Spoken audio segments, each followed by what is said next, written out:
Muchísimas gracias, Julio. Muchísimas gracias a Orbis Train por eh, ponerme este magnífico reto que tenemos hoy, poder hablar de inocuidad alimentaria. Es sobre el tema que pues más tengo experiencia. Mi nombre es Fabián Andrés Martínez Mesa. Soy colombiano de un departamento eh, que se llama Boyacá. Y pues también he podido participar, afortunadamente, de algunas consultorías y auditorías de certificación y cursos de auditor líder en Perú. Conozco Perú, estuve trabajando algún tiempo en Perú en algunas cosas, específicamente en servicios de catering. Eh, Vemos bastantes personas conectadas. Muchas gracias por estar hoy con nosotros y pues esperemos que estas 2 horas sean de provecho para ustedes. Hoy trataremos temas relacionados al aseguramiento de inocuidad y cuidado en la preparación de alimentos, eh, y vamos a tener un enfoque un poco relacionado con el tema de la COVID o el SARS-CoV-2. Eh, Presentar un poco sobre mi experiencia. Yo soy microbiólogo industrial de la Pontificia Universidad Javeriana. Eh, Tengo algunas especializaciones, como una especialización en sistemas de gestión de calidad, en gerencia de sistemas de gestión de calidad, otra especialización en sistemas de gestión de seguridad y salud en el trabajo, lo que me permite tener licencia en salud ocupacional para trabajar en temas de seguridad y salud en el trabajo. Soy auditor líder certificado en la norma de calidad, en la norma de ambiental, en la norma de seguridad y salud en el trabajo y en la norma de inocuidad alimentaria. Dicto el curso en Centro y Suramérica de auditor líder para estas 4 normas: ISO 9001, ISO 22000, ISO 14001 e ISO 45000, y pues cuando teníamos OSAS 18001 en su versión 2007. Nosotros también, pues trabajo en este momento con 3 entes de certificación que trabajan en Centro y Suramérica. Allí soy auditor de 7 normas internacionales. Dentro de esas, las normas de inocuidad, BPMs o GMPs, HACCP, ISO 22000, FSC 22000. Aquí hay una norma específica de HACCP que es la NTC 5830. Hay otras normas que se llaman NORSOC, y pues las normas de seguridad salud en el trabajo, como la norma ISO 45001, OSAS 18000, ISO 14000, entre otras normas que audito en certificación. Hace 12 años aproximadamente acompaño a las empresas en Centro y Suramérica para llevar a sus sistemas de gestión a que cumplan con los requisitos de una norma ISO. He tenido más de 50 experiencias satisfactorias acompañando a empresas en Centro y Suramérica en implementar o en mantener su sistema de gestión integral. Soy experto técnico del Comité de Acreditación de aquí de Colombia.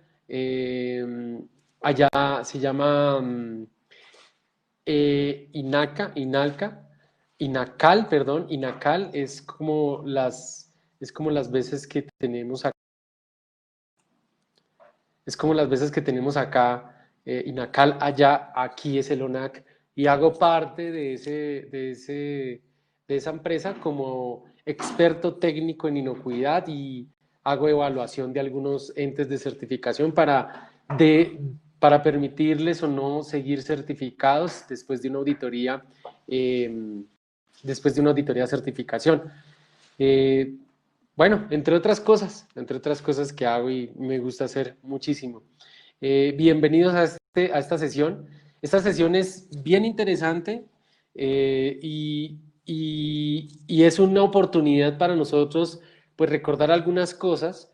Eh, de repente hay muchas personas acá que todavía no conocen muy bien las normas ISO 22000, la BRC, FSC. Entonces pues no voy a hablar tan a profundidad de eso, sino más temas más sencillos, menos técnicos, pero que sí nos van a dar un punto de partida claro para poder nosotros abordar de manera eficaz todas las circunstancias que se nos están presentando con respecto pues a esta pandemia y entre otras cosas.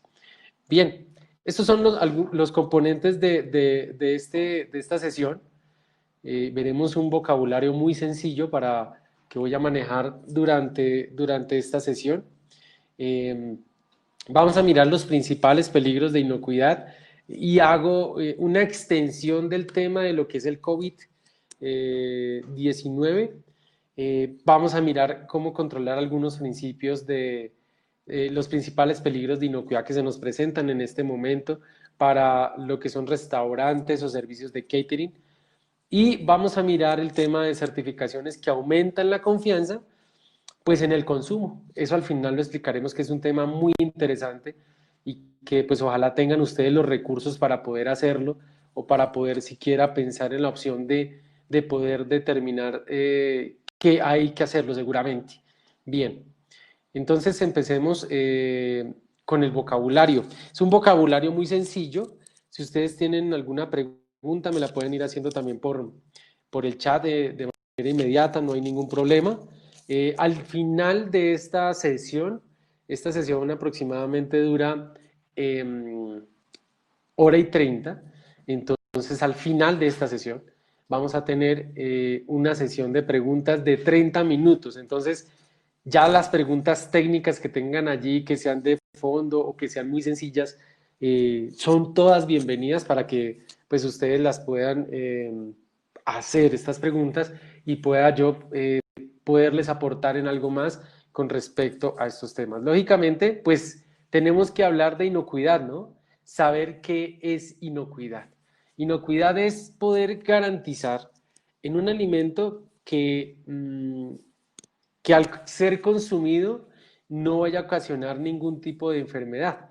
Muchas veces nosotros pensamos que solamente son enfermedades, pero por ejemplo, el tema de un atragantamiento puede ser un tema de inocuidad, el tema de la pérdida de un diente puede ser un tema de inocuidad, por ejemplo, con una piedra, esos son temas de inocuidad, porque de una manera u otra afectan la salud. Entonces, no son solamente temas que te llevan a una clínica, ¿no? Sino son temas de pérdidas, por ejemplo, de alguna pieza dental o de repente un atragantamiento, entre otras cosas. Entonces, en este momento, en nuestras empresas, pues lógicamente, todos los temas que están relacionados con, perdón un segundito, ya, perfecto.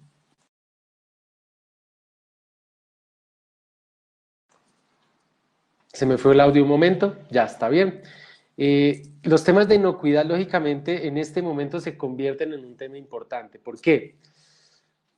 Porque si usted, por ejemplo, es consumidor y está en su casa, está en la cuarentena, usted piensa una, dos, tres veces, ¿será que yo voy a pedir un delivery, un domicilio, eh, o no lo pido? Eso depende del grado de confianza que usted haya logrado transmitirle a sus consumidores. Si usted no logró hacerlo, pues en este momento le toca hacerlo. Lógicamente, al final les voy a hacer algunas recomendaciones sobre cómo aumentar esa confianza, ¿no?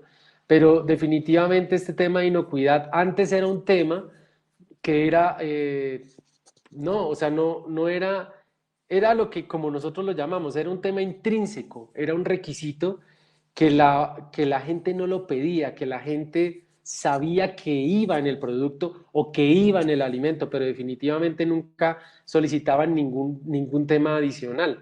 Hoy en día, lo primero que uno hace es empezar a buscar en su directorio mental qué empresa es muy buena aplicando controles de inocuidad alimentaria. Y esa se me convierte en la opción. Yo ya no compro de cualquier proveedor el alimento. Entonces, esto, claro, esto nos va a poder presentar afectaciones, inclusive en la continuidad del negocio. Les doy un ejemplo. Yo antes compraba en una panadería donde uno puede comprar aquí pues todo lo que es panes, ponqués, todo lo que es de harina. Y pues lógicamente unos días estuvo cerrado, nadie ingresaba, todo el mundo pasaba por allí y ellos empezaron a hacer un tema visual, que fue, creo que fue de los primeros negocios que uno vio por acá donde yo estoy viviendo, donde empezaron a vestir completamente a las personas que atendían a la gente con trajes Tyvek, con sus gafas, sus monogafas, su tapabocas, o sea, como si fuesen a atender a una persona que tuviera una enfermedad. Pues increíble, esto generó muchísima confianza en la gente y ahora uno pasa por enfrente de esta panadería y pues lógicamente ve una fila de gente, lógicamente guardando su distancia, entonces aumentó la confianza, ¿sí? Sin el hecho de estar certificado, sin el hecho de estar, sin el hecho de estar pues aún certificado, pues es un negocio muy pequeño, pero pues los negocios a medida que son más grandes van a necesitar un esfuerzo mayor, no solamente vestir sus empleados, porque hay muchos negocios que no venden cara a cara su producto, sino se lo entregan a un producto en una bodega y pues lógicamente ahí es mucho más difícil presentar este tipo de imagen que nos obliga en este momento, estos tiempos de pandemia. Entonces, la inocuidad en estos momentos se convierte ya no en un requisito que nosotros llamamos intrínseco que va dentro del producto, sino que muchas veces es definitivamente el punto de partida para saber si compro en ese negocio o en esa empresa o en ese restaurante o no compro. Así de sencillo. Entonces, la inocuidad se volvió en estos momentos en todo el mundo un tema de continuidad de negocio, al fin. Siempre lo tenían las personas y todo, todas las personas que producen o todas las empresas y los mismos consumidores, eso era como tener ya, bueno, eso ya está, eso es un visto bueno, eso ya tiene que estar. Ahora se convirtió en un requisito de mayor exigencia, que no va a ser tan fácil para empresas que no lo habían podido demostrarlo, pero pues hay que implementar algunos controles que les voy a mencionar acá, que son muy sencillos para el tema de preparación de alimentos en restaurantes o en servicios de catering y que pues van a poder aumentar esta confianza, que es de lo que vamos a estar hablando casi toda la sesión. Bien, pues lógicamente tenemos que hablar de esto, tenemos que hablar de, este, de esta definición, peligro de inocuidad. Peligro de inocuidad. Nosotros tenemos que tener muy claro qué es un peligro de inocuidad y cuáles son los que existen en nuestras empresas, en nuestros lugares de trabajo.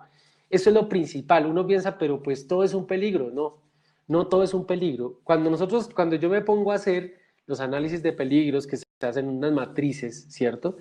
Eh, pues sí sale bastante información, pero uno empieza ahí a determinar, oiga, realmente este peligro no nos pasa, o sí nos pasa, o si es posible, o no es posible. Entonces, lo primero que nosotros tenemos que hacer es determinar qué tipos de peligros nosotros tenemos que controlar. Lógicamente, pues en este momento, a nivel mundial y a nivel transversal, uno de los peligros más importantes es la COVID o el SARS-CoV-2. Claro, está súper de moda el tema y definitivamente hay que buscar entonces en qué parte de la etapa de mi producción o en qué partes, porque no solamente es una parte de las etapas de la producción, yo tengo que implementar controles para evitar, primero, que ingrese ese virus y si es que ingresa, poderlo eliminar, que eso son algunas de las medidas que vamos a hablar al final de esta sesión. Bien, entonces el peligro de inocuidad es todo elemento, organismo, sustancia, entre otros, propio o no del alimento que causa daño o que puede causar daño a la salud del consumidor. Entonces explicamos esto un poco. Claro, miren, por ejemplo, acá en este delicioso arroz que tenemos las bacterias, tenemos piedras, tenemos alérgenos, ¿cierto? Alérgenos, sustancias alérgenas. Ya explico qué es esto, seguramente ustedes ya saben qué es. Y también tenemos pues nuestro famosísimo COVID o SARS-CoV-2. También podemos tener sustancias químicas dentro de este arroz, ya sea por temas del cultivo, excesos de fumigación, excesos de productos de fertilización, pueden tener trazas que están por encima de lo que acepta la ley. Entonces, son todos invisibles. Usted nunca ve, a excepción, por ejemplo, de una piedra, una bacteria, un alérgeno, un producto químico y pues un virus mucho menos. Por eso es que son tan, pero tan peligrosos, porque usted piensa que como no ve nada, pues todo está libre de todos estos temas. Aquí hablo que es este elemento propio o no del alimento. Propio, por ejemplo, un peligro propio puede ser los alérgenos. Hay bastantes listas de alérgenos en Europa, en Estados Unidos, en Sudamérica, que nos dicen qué productos son alérgenos. Algunos en Sudamérica no los han colocado como alérgenos, pero en la Unión Europea ya son productos que son alérgenos. Por ejemplo, algunos productos que se utilizan para hacer conservantes, para conservar, por ejemplo, los embutidos, ¿cierto? Los sulfitos, por ejemplo.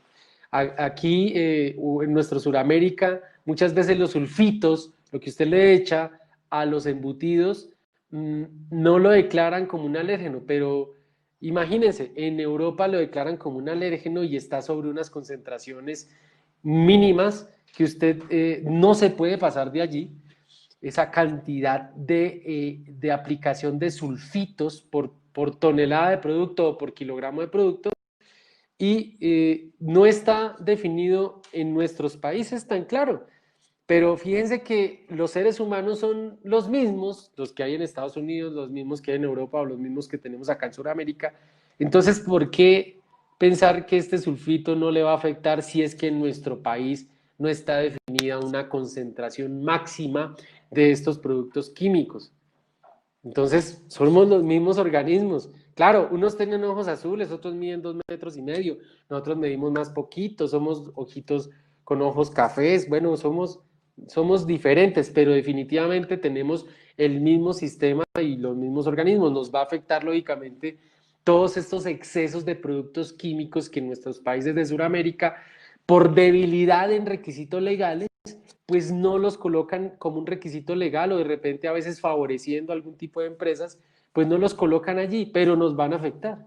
Usted va comiendo esto de a poco a poco, y ¿qué va haciendo? Esto se va generando una acumulación en un órgano blanco, puede ser el hígado, puede ser el estómago, y allí es donde vienen todos los temas de cáncer, todos los temas de desórdenes que podemos tener, y uno dice, ¿pero por qué? Bueno, pues es por todas estas cosas también.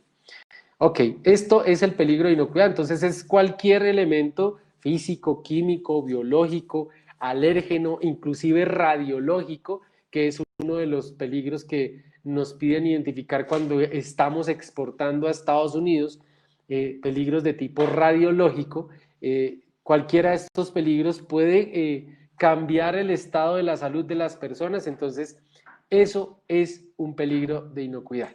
Y empezamos a mirar dos tipos de controles, ¿cierto? Yo los llamo controles básicos de inocuidad.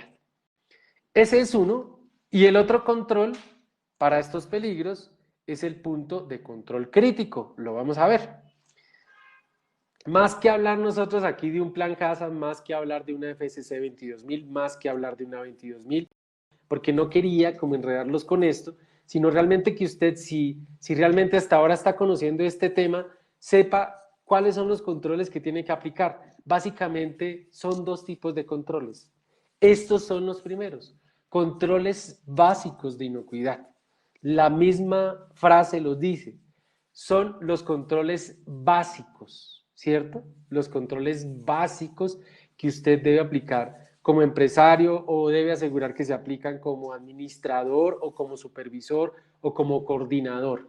Lógicamente, pues estas condiciones higiénicas básicas, ustedes las tienen en requisitos legales, en resoluciones ministeriales, donde tienen, por ejemplo, un requisito básico para que apliquen todas las empresas de alimentos, pues está asociado con las buenas prácticas de manufactura.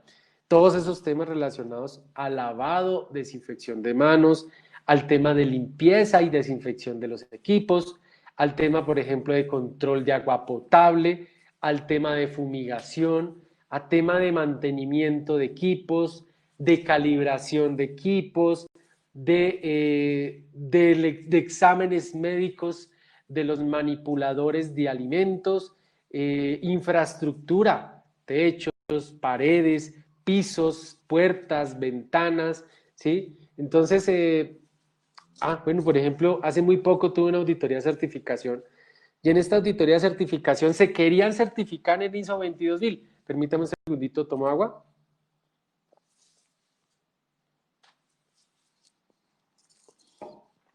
Se querían certificar en ISO 22000 y yo fui el auditor de certificación líder, el auditor líder de certificación.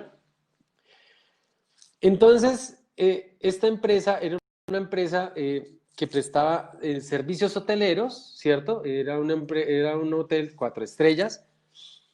Mm, y pues yo, sabiendo que tenía esas 4 estrellas, eh, dije, pues bueno, el tema puede estar muy bien resuelto en el tema de alimentos, ¿no?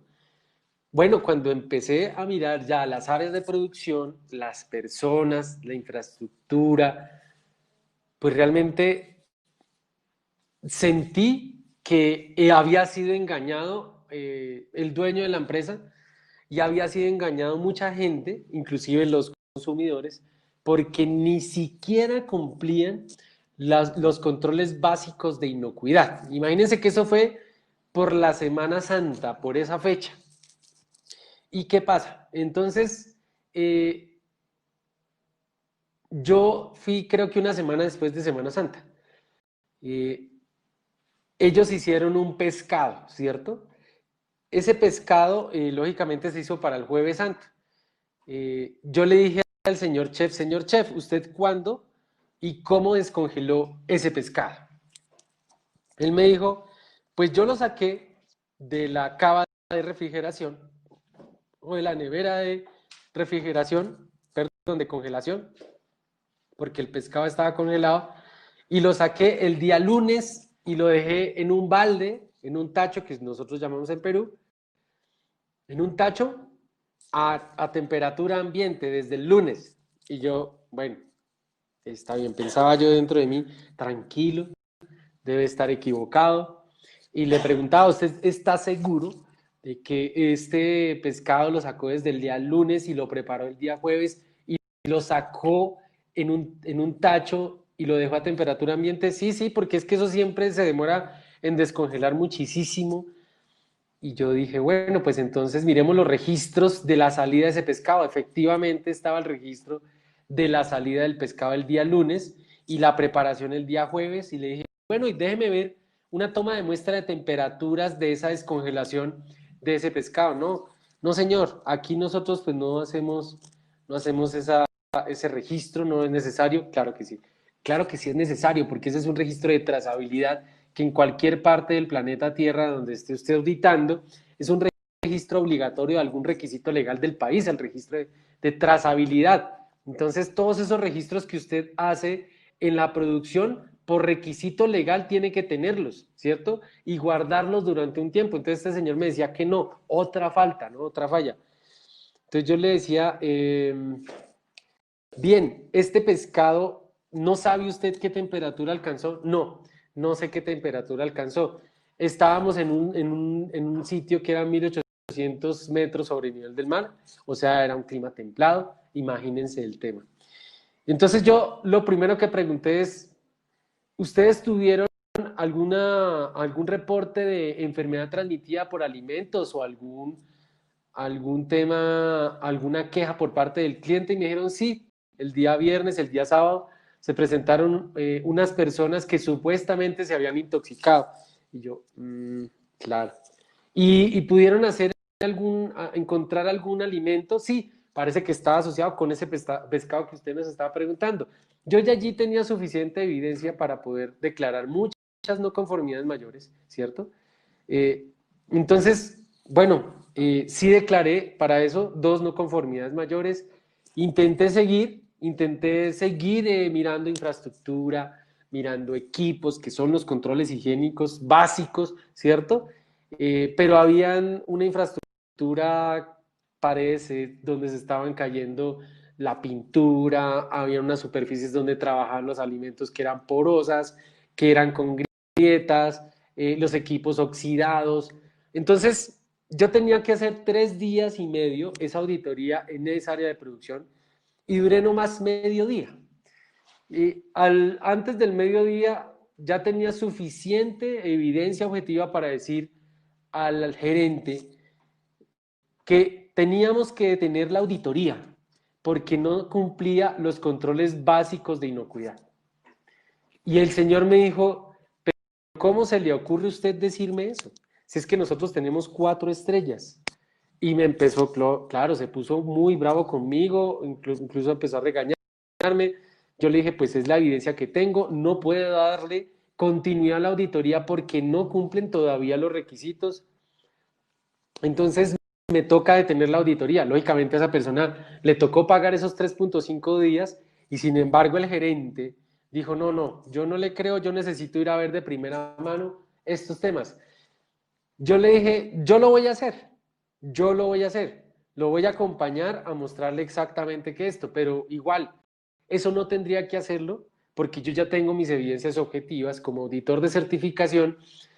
Es un acto de fe y un acto de verdad lo que uno escribe, lo que usted escribe como auditor, pues es un acto, es una evidencia que realmente está soportada sobre la verdad. Entonces, no tendría que haber hecho eso, lo hice porque pensé que me encantaría ver qué cara ponía el gerente cuando viera todo eso. De repente, pues sí, él de pronto no tenía conocimiento. Vamos a ver, entonces bajamos con el hombre. No, pues a los 10 minutos dijo, no, claro que sí, qué vergüenza con usted. Efectivamente, usted no puede dar continuidad a una auditoría donde no hay un sistema de gestión mínimo, que son los controles básicos de inocuidad, ¿cierto? Entonces, él me dio la razón, lógicamente el señor nunca había bajado al área de producción, porque pues tenía sus personas encargadas, ellos le decían que sí, que todo estaba muy bien, que no necesitaban recursos. Entonces, esto fue un baldado de agua fría para el gerente. Entonces, el solo hecho de no cumplir los controles básicos de inocuidad, que son lo que nosotros llamamos casi siempre en todos los países los programas prerequisito, ¿cierto? Pues no nos va a llevar en este momento ni siquiera a tener un grado de confianza sobre nuestro consumidor. Si su consumidor iba a su negocio, a su empresa, y miraba que la pintura estaba caída, que le hizo varios reclamos porque encontró muchas cosas dentro de los alimentos, que, que los pisos estaban sucios, que la gente manipulaba mal la comida, cogía dinero, que hablaba, que no tenían tapabocas, que no tenían nada, pues en este momento va a ser muy difícil que usted, lógicamente, pueda llegar a un nivel de confianza porque no los ve. Entonces tiene que hacer un mayor esfuerzo. No estoy diciendo que sea imposible, pero tiene que hacer un mayor esfuerzo por mostrar esa nueva imagen, ese nuevo desarrollo que usted tiene como organización, que pues a todos nos pusieron en esta pandemia a supuestamente reinventarnos, a hacer mejor las cosas, pues sí, ya nos tocó. Entonces nos toca empezar a hacer cosas adicionales para poder por lo menos cumplir con los controles básicos de inocuidad, ¿no? Que son temas de materiales de contacto, de utensilios, de todo lo que habíamos referido y que ustedes tienen en requisitos legales muy claros. Entonces, si no tenemos una condición higiénica básica o no las cumplimos, seguro podemos tener una contaminación cruzada, aunque aún no se ha detectado el primer caso COVID transmitido por alimentos, pero sí se sabe que hay pacientes, pues, hay muchos pacientes que tienen COVID positivo, duran sus 15 días en cuarentena.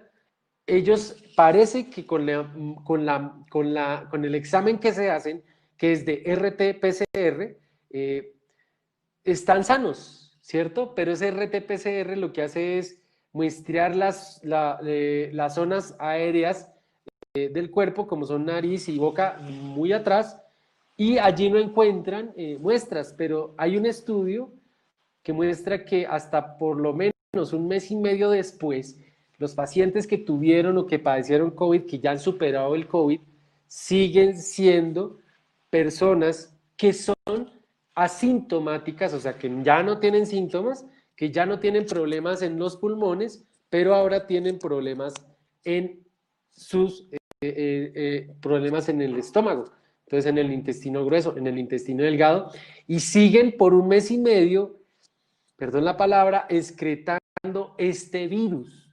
Entonces, no es muy raro que en poco tiempo encontremos que por una contaminación cruzada de manos sucias con un alimento se tenga una contaminación por COVID. Este dato está reportado en una investigación científica donde hicieron unas 140 muestras de las personas que ya salían libres de COVID y estas 140 personas presentaban posteriormente COVID en sus temas gástricos. Entonces, fíjense que sí podríamos ser responsables nosotros si hay unas malas condiciones básicas de inocuidad. Por ejemplo, el no adecuado lavado y desinfección de manos en una compañía o en una empresa que no tenga toma de conciencia sobre el tema, pues lógicamente puede llevar a un tema de contaminación por COVID. Este tema de los controles básicos de inocuidad también son muy importantes. ¿Por qué? Desafortunadamente, en una empresa que hay acá en Colombia, que es muy pequeña y que es de una ciudad, un municipio muy pequeño, que es la única empresa que genera trabajo para esa población. Es una empresa de derivados lácteos y lácteos, derivados lácteos como quesos, como, bueno, estos temas, o lácteos como leches, tuvo un COVID positivo en sus manipuladores. Fue catastrófico para la organización tener una persona COVID positivo en un municipio tan pequeño, que solamente era la única empresa la única empresa del pequeño pueblo, del pequeño municipio. ¿Por qué? No fue tanto el daño que hizo el COVID, fue más el daño que hizo las redes sociales.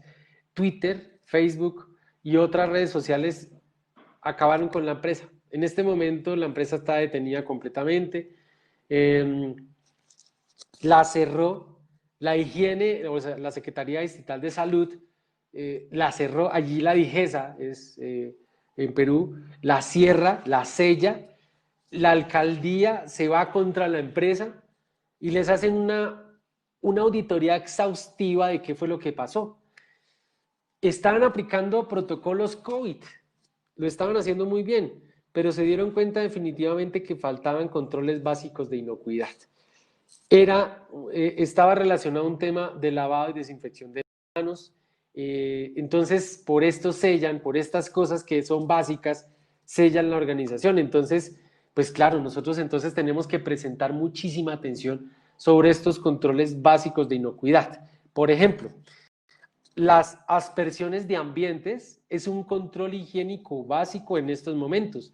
En muchas empresas de alimentación o de alimentos preparados, se puede evidenciar que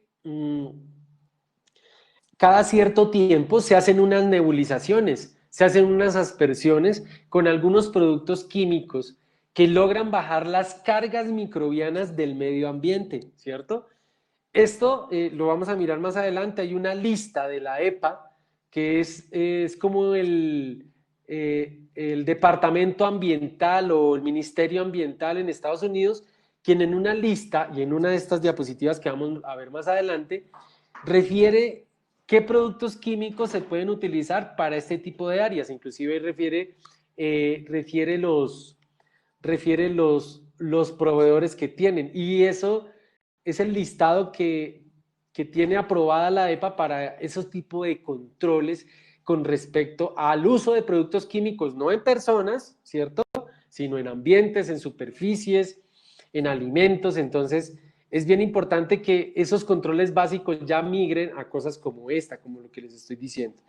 Bien, estas son las condiciones básicas de inocuidad. Es lo mínimo es lo mínimo, es lo que tiene que tener una persona que tiene su carrito donde vende hamburguesas, un carrito en la calle donde vende empanadas, donde vende lo que venda, ¿cierto?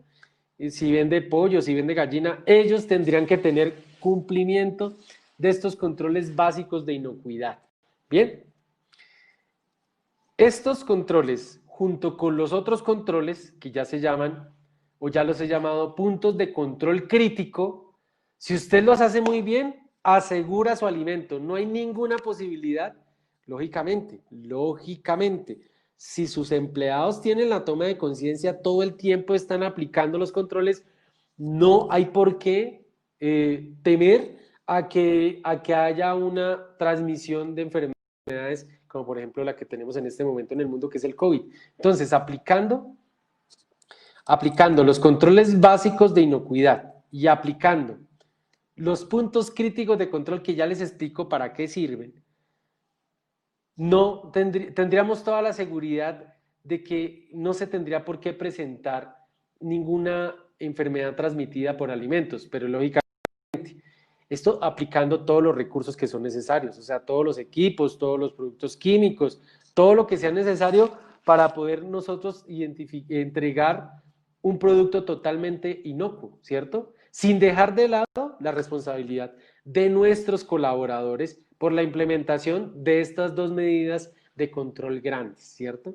Entonces, un punto de control crítico. Entonces, nosotros tenemos que pensemos en nuestra cabeza que tenemos como, no sé si ustedes conozcan que es un diagrama de flujo. Un diagrama de flujo es una forma de esquematizar las etapas de un proceso, de una actividad, ¿cierto?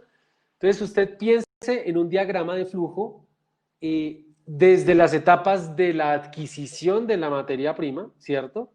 Hasta la entrega del producto terminado. Ahí hay varias etapitas, etapa de compras, etapa de recepción, etapa de almacenamiento, etapa de prealistado, después vienen etapas de, puede ser de cocción, ¿cierto? Etapas de distribución y entrega. Entonces piense qué peligros existen en cada una de esas etapas. Cuando usted encuentra cada uno de los peligros que están en esas etapas, tiene que mirar si eso lo va a controlar a través de un control básico de inocuidad, ¿cierto? O si necesariamente tienen que aplicar un punto de control crítico en alguna de esas etapas. Porque esta es una actividad donde se implementa un control que elimina, mata, lo lleva a cero el peligro, ¿sí? O lo reduce a un nivel aceptable, ¿cierto? Para el consumo de humanos y de animales. ¿Y por qué lo digo el de animales? Porque es que los sistemas de inocuidad desde hace muchos años van desde la producción primaria. Imagínense nosotros teniendo ganado en pie contaminado con microorganismos patógenos. Lógicamente, pues eso aumenta la probabilidad de que la persona, cuando consuma su pedazo de carne, se vaya a contaminar. Volvemos a explicar, un punto de control crítico, entonces es una actividad en una de esas etapas, ¿cierto? En cualquiera de esas etapas, ¿sí? Donde usted implementa un control y ese control, cuando usted lo implementa, elimina el peligro biológico, químico, físico, alérgeno o radiológico. Si no lo elimina, lo lleva a un nivel aceptable, a una cantidad aceptable, ¿sí? Entonces, ya sea un peligro químico, biológico, físico, químico, alérgeno o radiológico, ¿cierto? Ese es el punto crítico de control. Todas las empresas tienen 1, 2, 3, no son más, son 4, máximo 5, ¿cierto? De repente. Lógicamente, yo estoy hablando de cuando una empresa encuentra un buen consultor y logra agrupar varios puntos críticos de control en uno que son similares, ¿no? No deja 35, 60 puntos críticos de control que gestionarlo son muy difíciles así, eso se pueden agrupar.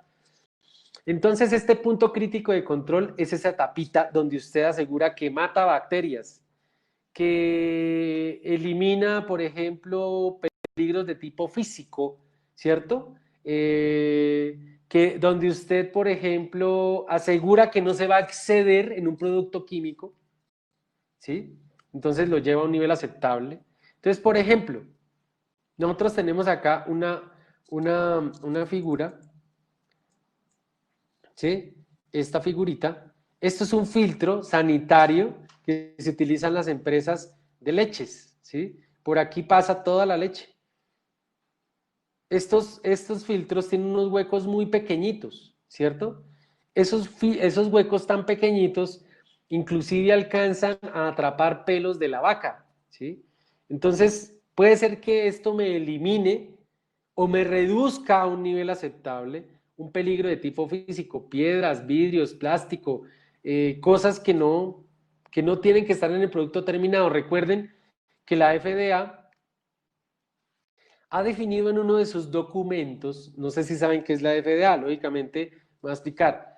Esas son las siglas de Food Drug Administration, que es la administración de medicamentos y alimentos de Estados Unidos, ¿cierto?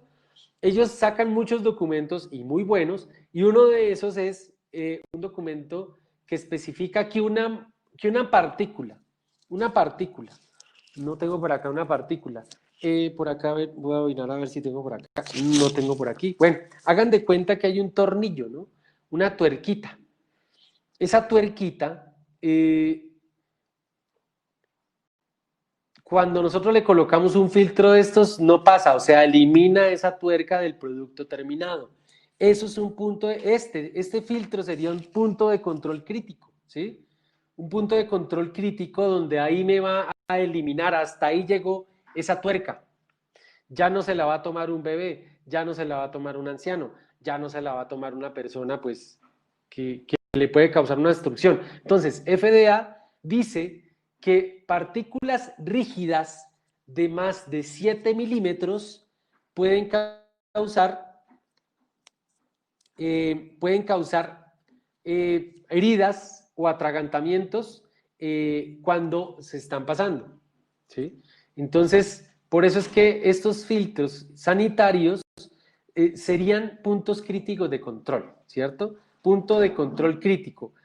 Este es un punto donde yo tengo que hacer un control crítico, porque si no le tengo eso, por ejemplo, si se me rompió esta mallita, esa malla que tenemos ahí un día se rompió por alguna situación, se le hizo un hueco. Si yo no lo hago diario y reviso y registro, ¿cierto? Por eso lo llamamos punto de control crítico, pues esa mallita me va a dejar pasar esa tuerquita, ¿sí? Y esa tuerquita puede llegar a enfermar a una persona, a matarla o a colocarla en algún tema, pues, crítico en su salud. Existen otros, pues, que no son tan avanzados y que hacemos en todos los restaurantes, en todo donde nosotros ofrecemos alimentos preparados, hasta en la casa. Es la cocción. La cocción, si se hace una cocción como es, donde se alcanza por lo menos unos 70 grados centígrados por 3 o 4 minutos de un producto en el centro, esto logra eliminar el 100% de las bacterias. Lo sé porque hemos hecho pruebas microbiológicas, lógico. Eso depende de la materia prima que usted se está adquiriendo, ¿no? Porque si usted está adquiriendo una materia prima de dudosa procedencia, pues puede ser que usted lo deje más tiempo y puede ser que ese alimento también vaya con bastantes microorganismos patógenos o con bastantes microorganismos que llamamos indicadores. ¿Sí? Hay dos tipos de microorganismos en alimentos, los que son indicadores y los que son patógenos. Los microorganismos indicadores me indican que están contaminados de microorganismos que son del tracto digestivo de un animal de sangre caliente. Como dijera, pues se encuentran dentro de los intestinos de los animales, ¿cierto? Dentro de las heces. Y no culpemos a la vaca, puede ser también un manipulador de alimentos. Entonces, si yo encuentro esos microorganismos en pocas concentraciones, me indican que se hizo una manipulación inadecuada del alimento. Encuentro un pedazo de, por ejemplo, pollo con microorganismos indicadores, ¿cierto? Que se llaman coliformes. Estos animalitos o estas bacterias solo están en un tracto digestivo de un animal de sangre caliente. Entonces, hagan cuentas de dónde puede venir, ¿cierto?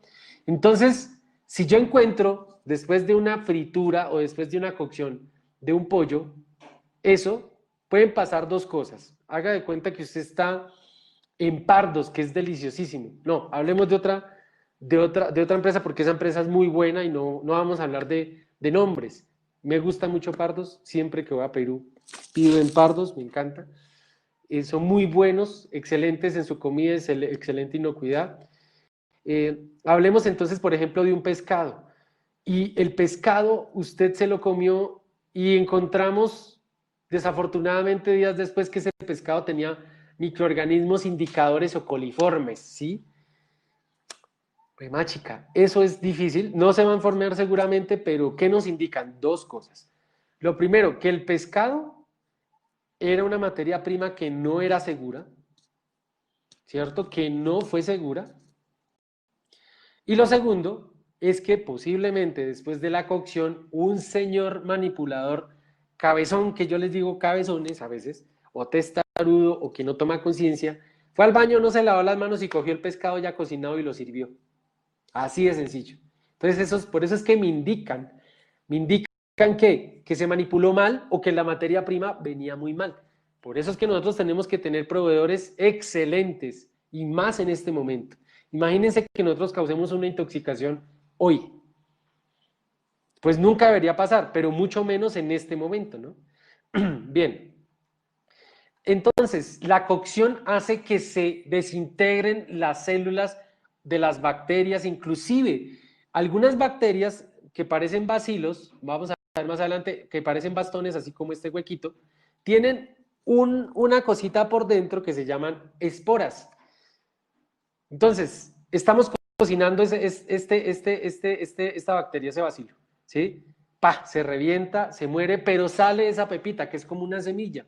Esa semilla a veces es termoestable, o sea, aguanta calor, pero no aguanta 3 o 4 minutos en una paila de estas con aceite, ¿cierto? También se mueren esos elementos que nosotros llamamos eh, partículas vegetativas, porque es como una semilla, cuando entra al organismo, de ahí salen muchas bacterias, ¿no? Entonces la cocción es un punto de control crítico. Si usted cocina muy bien sus alimentos, ya sean sopas, arroces, pescados, eh, lo que sea, no va a tener problema. No va a tener problema. Su alimento sale cero microorganismos, pero tiene que asegurar que se cocinó bien. Si usted saca un pollo y el pollo cuando lo abre tiene sangre en el hueso, ahí si hay una mala materia prima o una mala manipulación, su consumidor se va a enfermar, ¿sí? Entonces, en estos momentos, más que nunca, o sea, o tenemos que entender eso, los alimentos bien cocinaditos nos hacen casi el 70% de la muerte de todo, o sea, porque hay otra forma, ¿no? Porque hay alimentos crudos que no van en cocción, que es lo que vamos a explicar ahora. Entonces, esa cocción logra bendecir el alimento sin tener ningún tema de problemas de inocuidad. Bien, ese es el tema de la cocción. Bueno, tenemos un tema relacionado a cuando no cocinamos, hay alimentos o cocinados o no cocinados, en servicios de alimentación o en alimentos preparados o en servicios de catering. Usted lo que se come es o crudo o cocido. Ya, ¿cierto? Por ejemplo, el ceviche es crudo, que usted dice que lo coloca el tollo, ¿cierto? Los filetes de tollo, el limón, y dice que se cocina. Eso no se cocina. La cocción es elevar la temperatura hasta más de 75 grados durante tanto tiempo.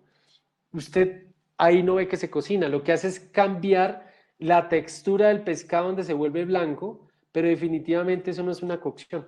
Por eso allí, en estos alimentos que no tienen una cocción y mucho menos que no tienen una desinfección, tenemos que tener muchísimo más cuidado. Materias primas excelentes, manipuladores excelentes, nos aseguran excelentes productos. Hablamos entonces de la desinfección de alimentos. Cuando no tenemos que hacer cocción. Muchas veces las empresas me preguntan, Fabián, hacemos desinfección y después cocción, y yo le digo, no pierda la plata. Porque si usted tiene una buena cocción, con la cocción microbiológicamente asegura que va a eliminar el 100% de las bacterias. O sea, usted va a comer un producto cuando está bien cocinado, que no tiene microorganismos patógenos y no tiene microorganismos indicadores. Entonces, la desinfección, por ejemplo, para frutas y verduras, lo que llamamos fruver, que no pueden ser cocinadas, por ejemplo, lo que tenemos allí, la lechuga, pues lógicamente tiene que tener un lavado.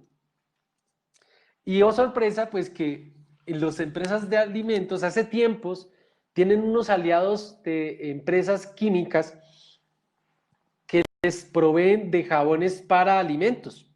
Hay jabones para bajar la carga de mugre.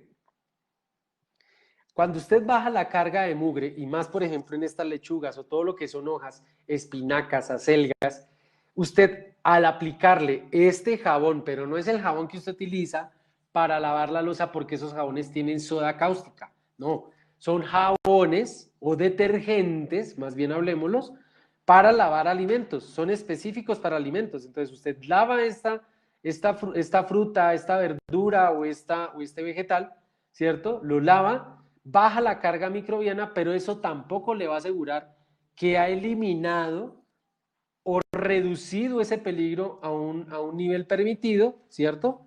Entonces, ¿qué hay que hacer? Pues nos toca allí, permítame yo por acá dibujo, ¿sí?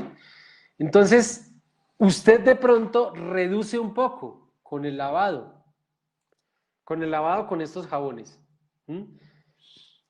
De repente se va. El jabón de pronto sí, el jabón sabemos que mata el COVID, ¿no? Porque eso es lo que siempre nos han dicho. Lávese las manos por más de 1 minuto, 2 minutos bien lavadas, eso asegura que se muere el COVID. Entonces, al aplicarle un detergente, hace que la pared de la bacteria se desordene y lo que haga es que se rompe esa cápsula que la tiene, pero no en todas. Entonces sí nos toca después hacer desinfección. Ya hay productos y concentraciones especiales para alimentos, ¿cierto? Para ahí sí, no solamente reducir el peligro, sino eliminar ese peligro. Si usted tiene una lechuga lavada con jabón para alimentos, ¿cierto? Y desinfectada, usted se la puede comer con toda la tranquilidad. Ojo, porque es que esa lechuga tiene mucho pliegue, ¿cierto? Toca hacer un lavado hoja por hoja, hoja por hoja. En Perú no nos podemos bajar de que son la mejor cocina del mundo. Entonces, eso tiene que llevar al manipulador al nivel de exigencia máximo. Hoja por hoja lavar hoja por hoja y perfecto.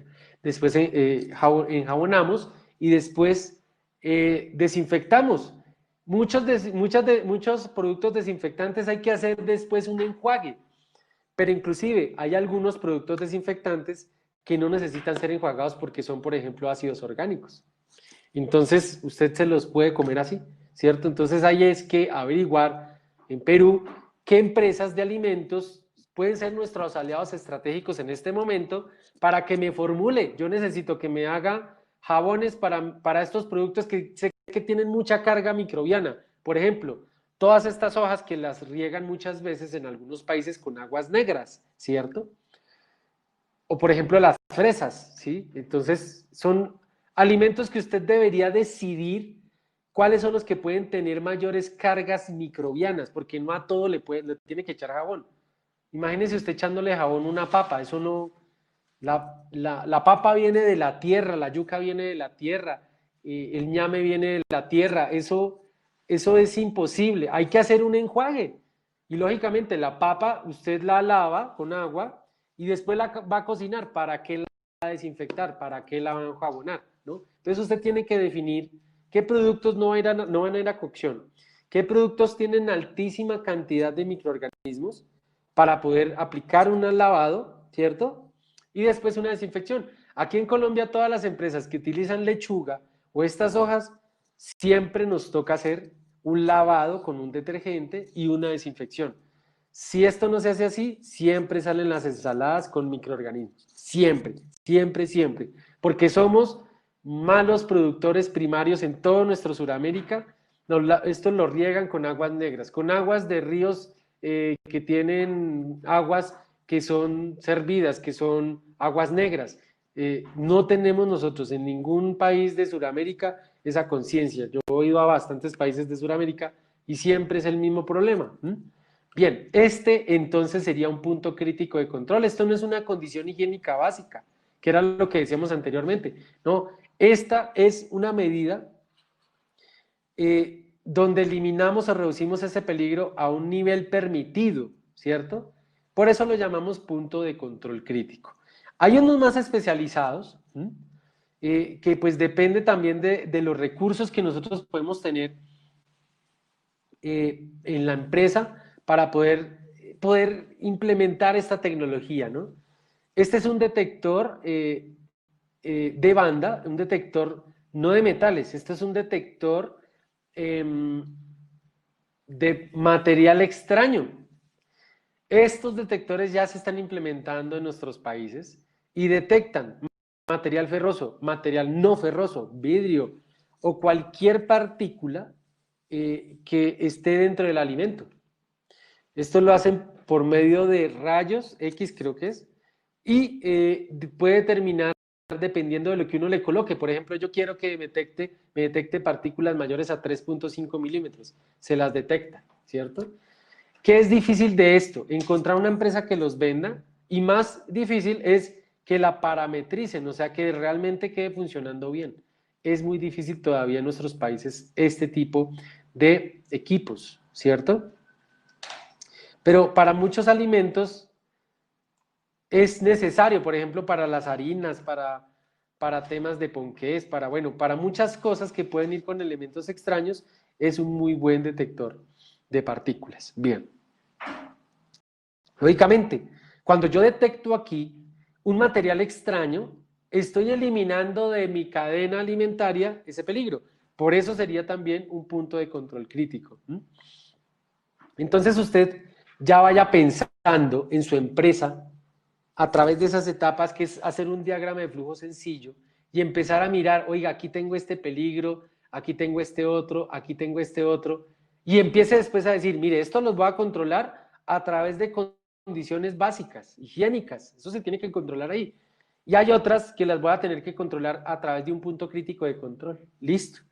Ya tenemos un sistema incipiente, básico, un sistema básico de inocuidad alimentaria, que eso todavía le falta bastante para ser certificado como BPMs o como HACCP, ¿cierto? Mucho menos como ISO 22000, porque eso tiene muchos más requisitos, ¿sí? Pero pues ya tenemos un tema para asegurar, por lo menos, enfrentar lo que se nos está pasando en este momento, que es el COVID. Si usted aplica bien los controles de higiene básicos y los puntos críticos de control, no tendría por qué la persona que le consuma sus alimentos tener desconfianza en consumirlos. No sé si usted le ha pasado en estos 70 días, 80 días, que usted de pronto le dan algún alimento, usted pide algún alimento y usted antes de llevárselo a la boca dice, Virgen Santísima, protégeme, Dios mío. ¿Sí? Entonces, ustedes, y cuando lo piensan, sus consumidores también lo piensan. Antes de que me coma este sándwich de chancho, me doy la bendición y ese es el único control que existe. No, no debería ser así, no es justo. Claro, Diosito hace muchas cosas por nosotros, pero de repente si va una bacteria, eso es muy difícil que ahí nos ayuden los ángeles y todos los santos, ¿no? Pero si usted implementa controles básicos de higiene y puntos críticos de control, no tenía por qué tener esos problemas. Inclusive, cuando vienen visitas de algún ente como Digesa y usted tiene registros, soportes de que esto lo hace, muestra evidencias de que lo hace, muestra que la gente conoce estos dos métodos, estos principios básicos de higiene y estos puntos críticos de control, no va a tener usted inconvenientes de superar un tema de estos. Pero si usted, por ejemplo, falla en algo y preciso, le dio una persona COVID positivo y le dicen tenemos que hacer una inspección para ver si tenemos que cerrar o no, y le encuentran que los pisos, por ejemplo, son en madera o los pisos son en tierra o el techo es de plástico, no, pues lógicamente allí no hay nada que hacer. Allí le toca, claro, meterse, como nosotros decimos a veces, la mano al bolsillo, sacar platica y empezar a asegurar lo mínimo que básicamente pues son los controles básicos de inocuidad, ¿no? Los puntos de control crítico ya son de los peligros específicos para matarlos o para bajarlos a un nivel aceptable. Bien. Entonces, pues hablemos de los principales peligros. Aquí es donde yo les iba a hacer una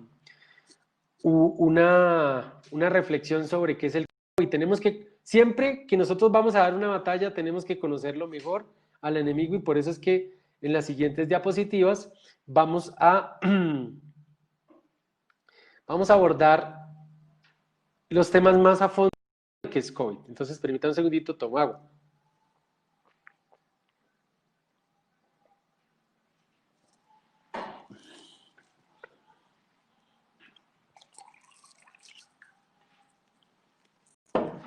Bien, muchas gracias.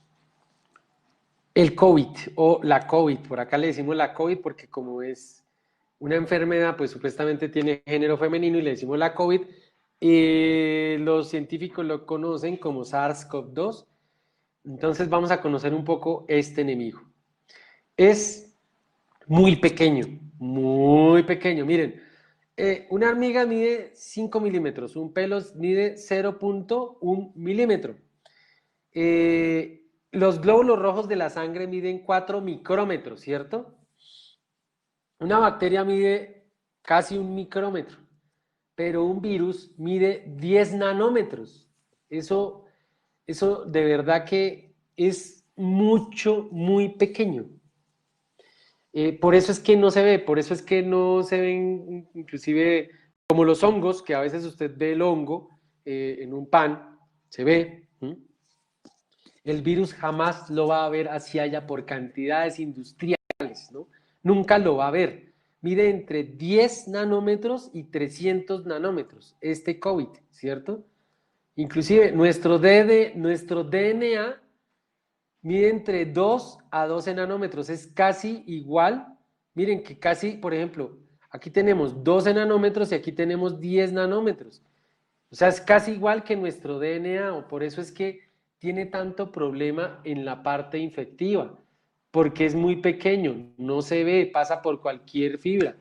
Aquí se han inventado muchos trajes, esos trajes que yo llamo, pues que yo hice vacuna de fiebre amarilla con virus, yo hice también algunas otras vacunas y allí utilizábamos un traje que se llama Tyvek, que es un traje plástico, ¿cierto? Inclusive entrábamos con una careta y con un traje de oxígeno, con una bala de oxígeno que era un traje autocontenido, pues donde teníamos el aire llegándonos a la máscara, ¿cierto? Esos trajes se sabían que no tenían ese poro.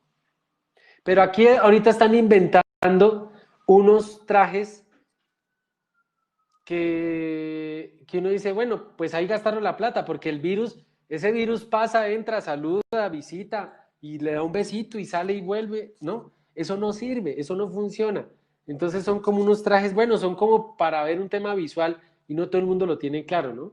Entonces usted tiene que determinar, bueno, lo puede hacer, hágalo, claro que sí, pero en lo posible hágalo por lo menos con un antifluido, con una tela antifluido. Claro, eso puede ser que acalore un poquito, ¿cierto? Pero eso funciona, un antifluido funciona. Porque, por ejemplo, un antifluido sirve para glóbulos rojos, ¿cierto? Sirve para bacterias, para células, ¿cierto? Puede ser que sirva para algún tipo de estos virus. Bien, así de pequeños son. Bien. ¿Por qué se le ha llamado coronavirus? Porque alrededor de su cápside, nosotros lo llamamos, tiene una corona, ¿cierto? Y hace referencia a la corona que tiene un eclipse de sol. Miren, es muy parecido. La corona del eclipse de sol es parecida a la corona que tiene el COVID. ¿Mm? Miren. Es muy similar, por eso lo llaman coronavirus, ¿cierto? Estos coronavirus están constituidos por varias cosas. Inclusive hay científicos que dicen que son moléculas que están muertas, que no es un ser vivo. Yo coincido con ellos, porque es que un ser vivo no necesita de otro para reproducirse, para vivir. Este sí. Este así solamente tiene, esto que tenemos acá es el material genético, que es el que entra a nuestras células y que se duplica en nuestras células y que al salir es lo que hace es romper la célula, ¿cierto? Rompe nuestras células y las mata. Este material que tenemos acá, que parece la cuerda de un teléfono, estos fijos que teníamos antes, esto es el material genético que es lo que entra a nuestras células, lo que produce nuevos virus y lo que mata las células. Y tiene un caparazón. Ustedes ven esto aquí rojito, ¿cierto? Tiene un caparazón y por eso este virus, ¿cierto? Este caparazoncito que tiene es a veces muy difícil de romper, ¿cierto? Y esto le da mayor estabilidad en ambientes. Por ejemplo, más adelante en una diapositiva, según un estudio de médicos, se sabe que este virus puede durar en algunas superficies por horas o por días. ¿Por qué? Por esta cápsula que tiene, por este caparazón que tiene. Y aquí afuera tiene unos penachos, ¿cierto? Unas puntas que ustedes las ven en morado. Eso se llaman glicoproteínas. Hay otras proteínas, proteína M, ¿cierto? Proteína E, y sirven para unirse a la membrana celular. Eso es como si usted tuviera un manojo de llaves de puerta, ¿sí? Cuando esto es reconocido por la célula, pues dice, no, esto es otra célula y la deja entrar. Abrió la puerta con estas cosas que se llaman glicoproteínas, proteínas M o proteínas E. Esto sirve para que no sea reconocido por parte de la célula como un enemigo y lo permita entrar. Eso es lo muy grave también de este COVID, que pues tiene bastantes cosas que lo hacen difícil de que el mismo organismo genere rápidamente una defensa contra él, ¿sí? Así es como se ve el coronavirus. Bien, miren una fotografía, microfotografía, esta es real, ¿no? Esto es una microfotografía real de células de un paciente que se ven en azul. Estas son nuestras células. Lo que usted ve aquí como grumos, esos son células animales, o sea, células de nosotros, ¿cierto? Y lo que usted ve como verde es el virus. Esta es una microfotografía pues, de un microscopio que se llama microscopio de barrido electrónico en 3D que nos da estas excelentes imágenes y ustedes pueden ver aquí la cantidad de virus que están tratando de entrar por todo lado porque esta persona pues está muy infectada. Miren, todos estos cositos verdes son el virus. Cuando entran o completos a veces o solamente el material genético, entran a la célula, utilizan el mecanismo de la célula para multiplicarse y salen y matan todas estas bacterias. Las matan, que eso es lo muy grave, ¿cierto? Por eso es que esta enfermedad parece que se parece mucho a la neumonía. Las matan. Bien. ¿De dónde viene este curso? ¿De dónde viene esto? Miren, según un análisis genético evolutivo que presenta esta investigación que está aquí abajito, ustedes pueden ir a esa investigación de Bustamante 2020, ¿cierto? Dice que viene de 2 murciélagos, un virus que viene de 2 murciélagos, se mutó entre 2 murciélagos, pero necesita un vehículo. El murciélago no puede transmitir el virus directamente al ser humano. Lo tiene que hacer a través de un mamífero, que es este animalito. Este es el mamífero, ¿cierto? Ustedes pueden ver acá un video bien interesante de por qué nosotros nos enfermamos comiendo animales raros. Aquí está, ahí está. Bien, al parecer, este animalito se llama pangolín y este fue el que se comieron y precisamente este sí acabó de mutar y este sí afectó al ser humano. Cuando se comieron la carne de este animal y lógicamente no la cocinaron bien seguramente, no le hicieron peces punto de control crítico o punto crítico de control, infectó a la persona y empezó, y ustedes ya saben eso en dónde fue, ¿no? En Wuhan.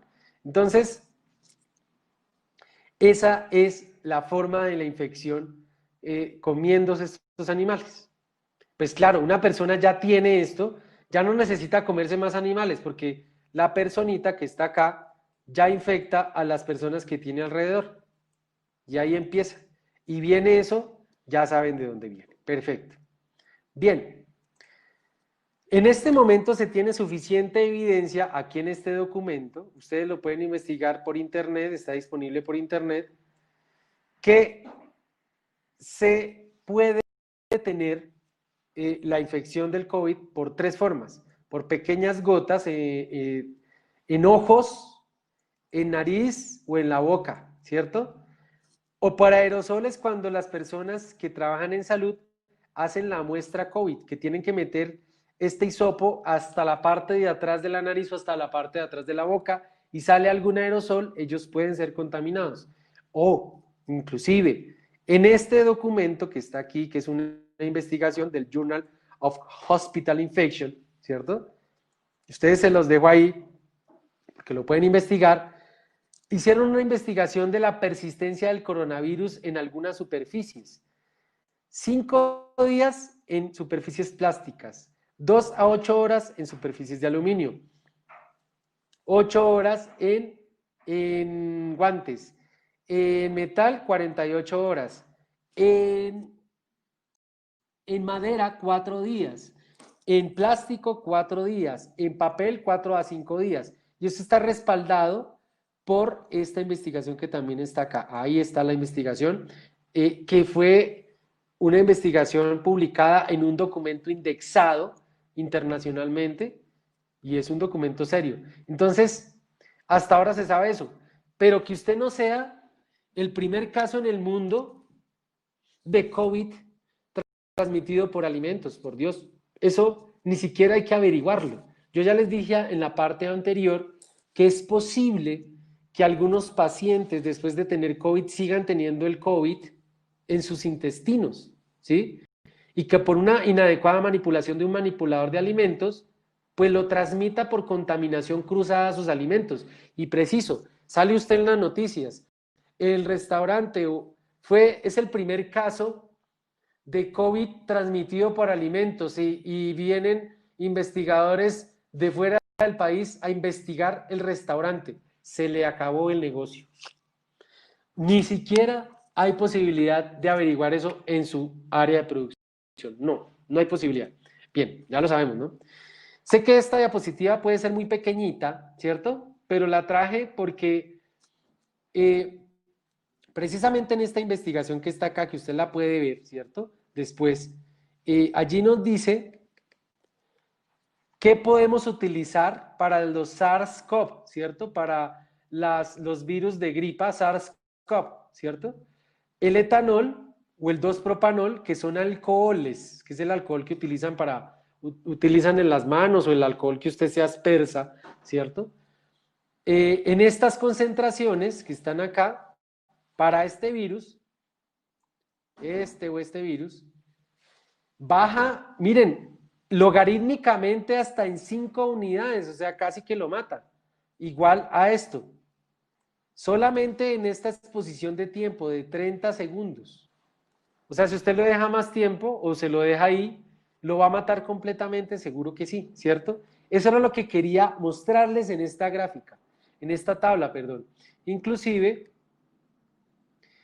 en esta investigación, no lo estoy diciendo yo, en esta investigación, ¿cierto? Hacen una prueba para para estos virus con clorexidina, que es uno de los medicamentos que dicen que cura el COVID, pero fíjense que no lo cura, casi no le hace nada. Mire, 0.3 nomás unidades logarítmicas. Mire lo que logra el alcohol. No es que ahorita si usted se ponga a tomar alcohol, ¿no? No, el alcohol no funciona así, el alcohol solamente funciona para las superficies, ¿no? No como el presidente, por ahí algún presidente de algún país del norte que dijo que si era tan efectivo el tema del alcohol o el tema del jabón, ¿por qué no se inventaron una vacuna con jabón o con alcohol? Ya saben quién fue, ¿no? Bien, entonces esa grafiquita se las traje por eso. Y tenemos, este es el documento, se los dejé pequeños, sé que está pequeño, pero ustedes les vamos a entregar estos documentos, no se preocupen. Aquí yo no sé por qué se me fue, pero aquí está la EPA, miren. La EPA, que es la Agencia de Protección Ambiental de Estados Unidos, EPA, tiene una lista que se llama Lista N, desinfectantes para usar contra SARS-CoV-2. Está un documento, esta es la bibliografía, miren, ahí está. Usted le da clic en este link y le sale la lista. Y ahí dice que se pueden utilizar para SARS-CoV-2, o sea, cuando dice SARS-CoV-2 es COVID-19, ¿sí? Amonios cuaternarios, peróxido de hidrógeno, ácido peracético, isopropanol, hipoclorito de sodio, etanol, peróxido de hidrógeno, iones de plata, ácido cítrico, ácido láctico, ácido glicólico. Entonces, por ejemplo, algunos de estos ácidos, el ácido cítrico, usted no tiene por qué enjuagarlo dependiendo de la concentración en las desinfecciones, ¿cierto? Entonces es bien importante que usted lo reconozca porque allí no solamente están estos productos, sino su concentración y hasta quién los vende. Entonces, interesante diapositiva. Y aquí también traje un documento de nuestro Ministerio de Salud y Protección Social que dice temas relacionados con la efectividad antimicrobiana del alcohol, que alguna gente desmentía porque decía que era gel antibacterial y que por eso no mataba a los virus y no se llamaría gel antiviral. No, no hay ninguna razón para pensar eso. Eso no es cierto, eso es lo que llamamos fake news. Perfecto. Entonces, fíjense, nos quedan algunos minuticos todavía, nos quedan 10 minuticos para los temas de preguntas, pero miren, miren lo que nosotros hicimos alguna vez con una persona manipuladora de alimentos.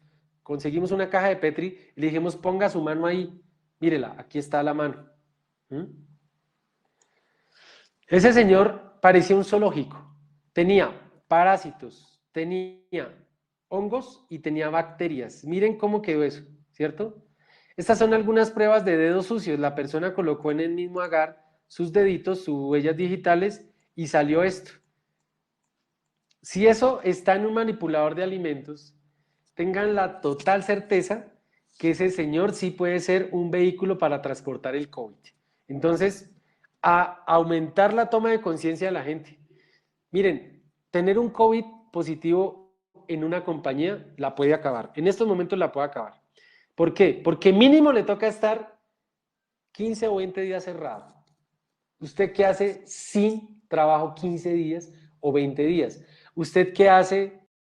Porque, por ejemplo, usted compra un poco de materias primas, se van a dañar. Usted tiene una clientela, si no la atiende en 15 días, pues dirá, aquí hay COVID, yo no vuelvo allí, se acabó el negocio. Entonces, bastante ojo con respecto al tema de la toma de conciencia de las personas. Otro tema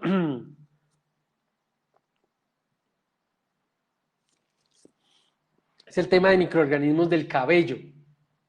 Esto es una microfotografía del cuero cabelludo. Esto que ustedes ven aquí como en café es el cuero cabelludo. ¿Sí? Ya les acerco un poco más. Este es el cuero cabelludo y han teñido el pelo con un colorante para hacer una microscopía de color rojo. Estos son los cabellos de un humano. No es que tenga caspa, así se le ve a uno el cuero cabelludo cuando le hace una microfotografía. Aquí ya lo vemos más pequeño el cabello y tiene las señas del crecimiento de la queratina, ¿cierto? Ahí va creciendo, ahí va creciendo, ahí va creciendo. Y lo que tenemos aquí Pues es esto mismo, pero ampliado. Estos son los segmentos de crecimiento y aquí tenemos una bacteria. Así se ven las bacterias en el cabello. Muchas son benéficas, pero hay algunas que no, y ahí puede ir COVID también. Nosotros hicimos un cultivo de cabellos en alguna ocasión. Aquí hicimos un cultivo en una caja de Petri y estos fueron los resultados. Aquí está el cabello de una persona cultivado en una caja de Petri. Todo esto que tienen aquí, todo esto que ven acá, son bacterias. Y hay una bacteria muy peligrosa que se llama Staphylococcus, ¿sí? Dorado, Staphylococcus aureus, que a personas que están inmunocomprometidas les da una intoxicación terrible de alimentos, pero terrible. En 6 horas están, es como si los hubiese mordido una serpiente, porque todos los musculitos se le mueven por el veneno que tiene el Staphylococcus, ¿sí? Entonces, es bien importante que en este momento tomemos todas las acciones para evitar esto. Por lo menos que la gente se bañe, que la gente use su gorro, ¿cierto?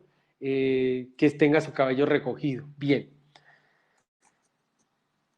Este es un tema bien interesante porque nosotros en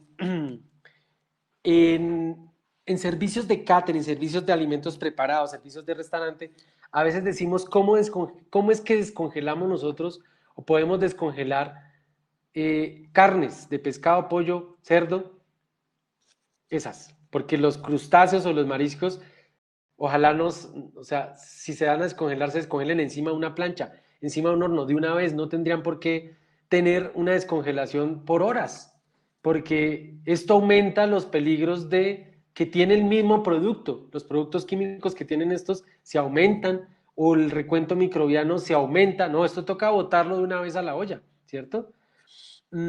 Entonces, o utilizar los frescos. Nosotros tenemos unos cortes de cerdo congelado.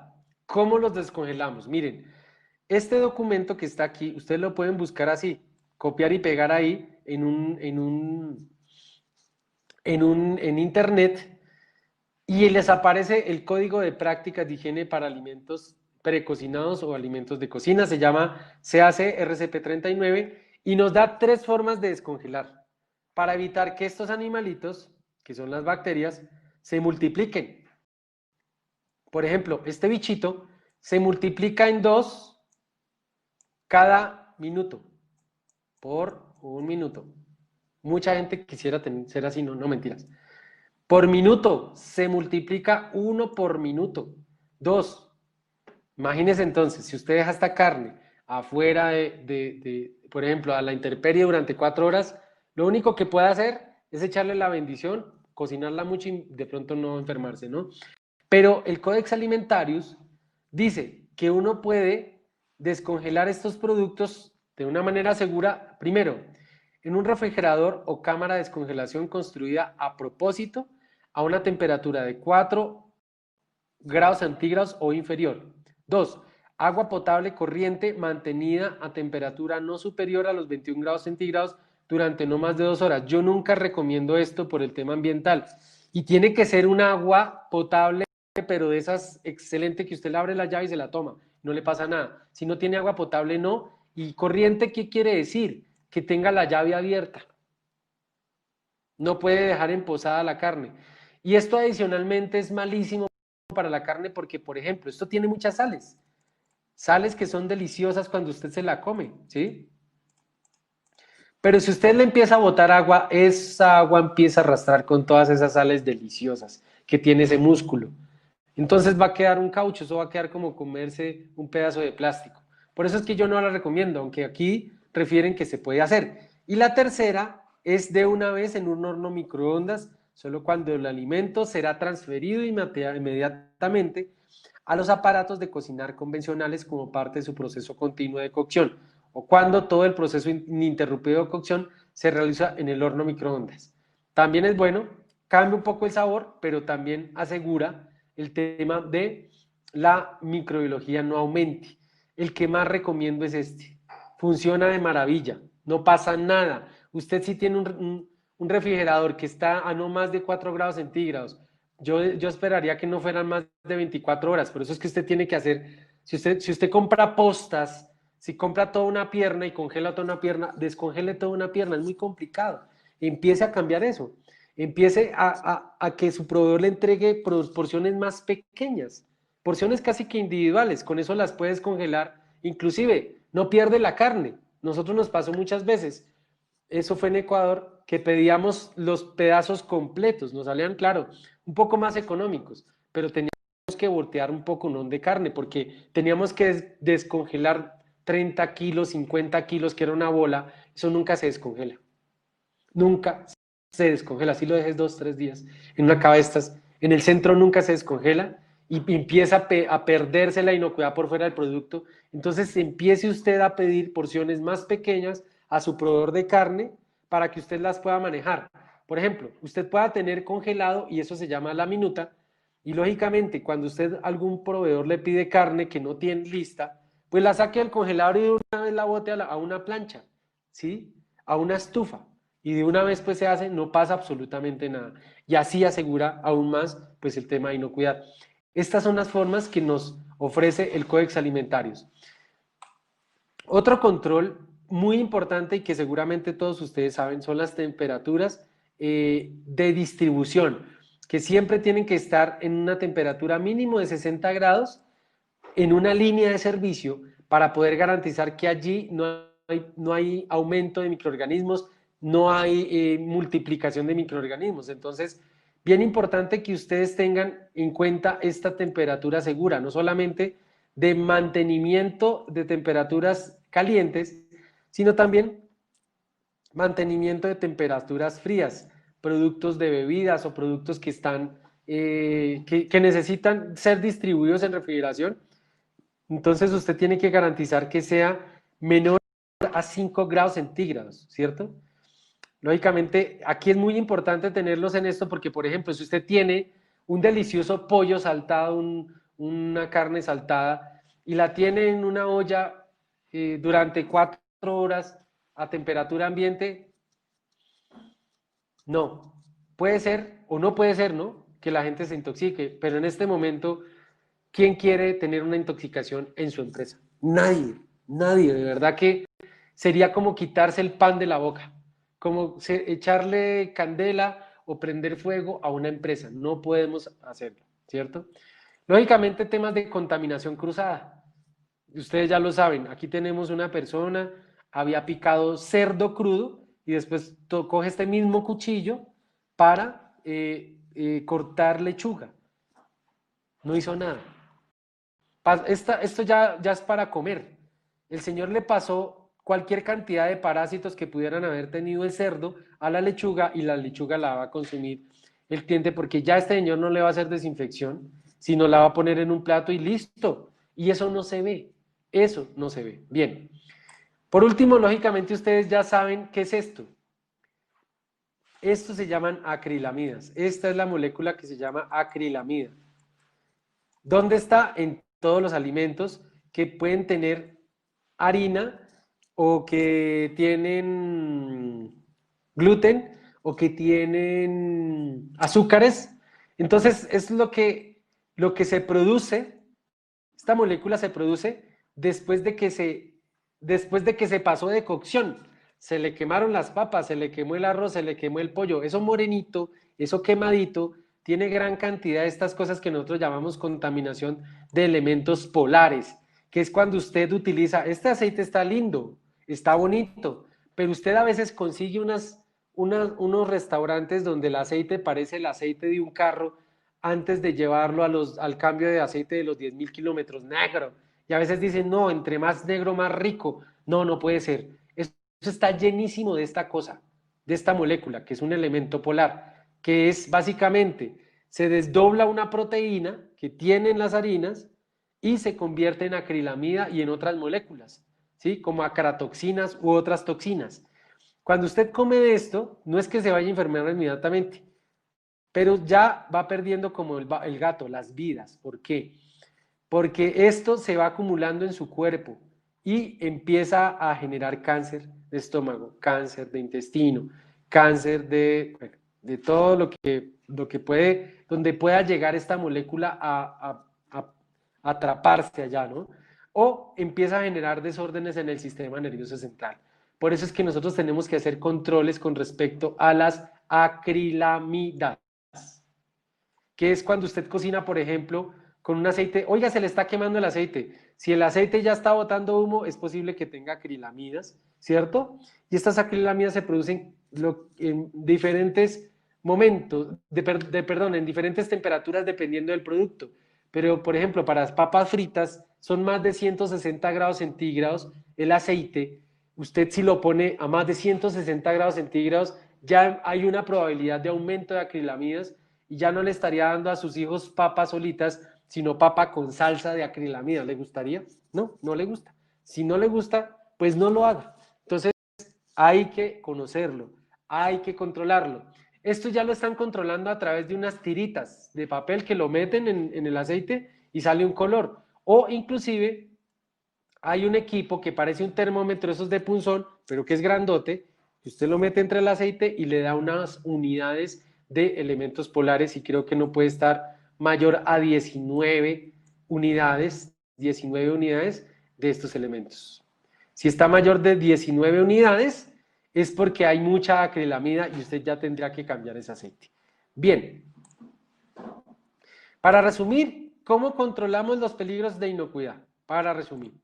Entonces, tenemos peligros biológicos, ¿sí o no? Que son las bacterias, los hongos. Acá tenemos, pues, este tema de una caja de Petri donde se ven bastantes bacterias. Aquí están, casi siempre tienen unos flagelos que son estas cositas, que es para, estos lo utilizan estas bacterias para movilizarse, ¿cierto? Para ir más rápido. Y eso está en las manos, pero mire, aquí no se ve nada. Es un enemigo silencioso, es un enemigo invisible, pero que si nosotros tuviéramos un microscopio se empieza a ver dónde están todas estas bacterias.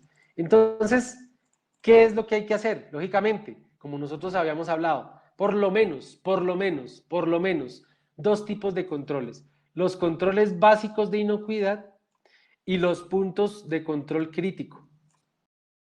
Yo aquí coloqué dos filtros como a manera de control.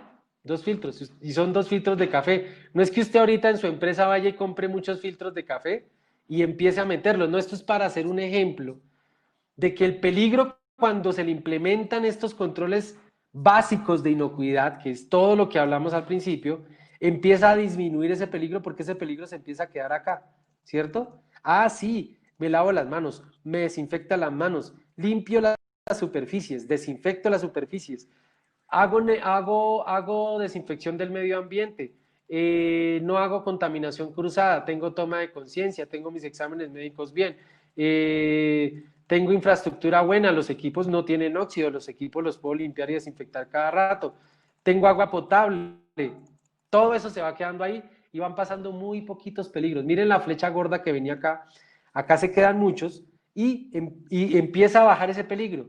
Este peligro puede ser un peligro biológico que con una cocción, ¿cierto? Adecuada, ese peligro queda aquí. Aquí queda, no pasa, no pasa y no pasa y no pasa. Ahí quedó. Entonces el peligro lo eliminamos al final para que esta niña y esta abuelita se puedan comer estos huevitos, utilizar esta harina, utilizar ese azúcar para hacer su tortica sin necesidad de que después me las lleven a una clínica. Entonces, fíjense que es algo muy sencillo. Claro, hay que tener un esquema mental de dónde están los peligros, hay que encontrarlos. Hay que encontrarlos y hay que hacer controles básicos o puntos críticos de control, cualquiera de los dos, ¿cierto? Entonces, tenemos aquí un plato. Hay un camino que recorrer, hay un camino, vamos a recorrer un camino. ¿Cómo quieren recorrer ese camino? Ustedes quieren en un plato, mire, a la boloñesa delicioso, con peligros químicos, biológicos como el SARS-CoV-2 o COVID, parásitos, bacterias, ratones, cucarachas, piedras. Si usted es una persona completamente irresponsable, un empresario irresponsable, quite todas estas cercas, quite estas puertas, ¿sí? ¿Y qué va a pasar? Seguro, en algún momento de su producción va a tener que meter a sus